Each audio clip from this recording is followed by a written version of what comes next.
Di sini saya ingin mempresentasikan membran sel. Pertama-tama saya ingin menyebutkan bahan apa saja yang saya gunakan untuk membuat membran sel.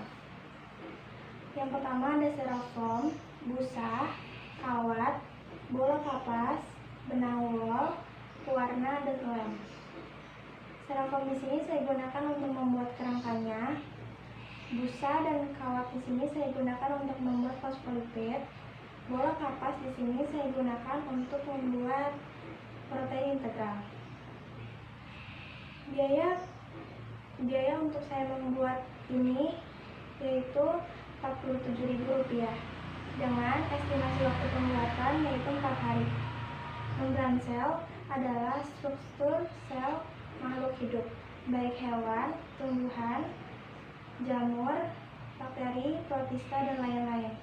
Membran sel adalah struktur sel bagian terluar yang membungkus dan menjaga bagian sel di dalamnya.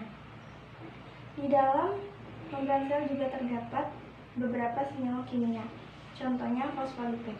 Fosfolipid terdiri atas dua bagian, fosfat dan lipid. Fosfat bersifat hidroliptik atau berani air, sedangkan lipid terdiri atau sifatnya itu hidrofobik atau takut air. Ciri-ciri membran sel.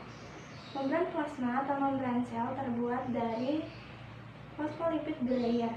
Membran plasma atau membran sel mengatur keluar masuknya molekul sehingga sel bersifat selektif permeable.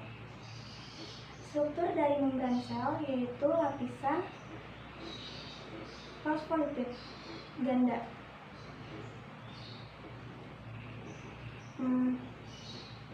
Tempat protein di dalam membran sel berperan sebagai pompa saluran, reseptor, atau komponen struktural.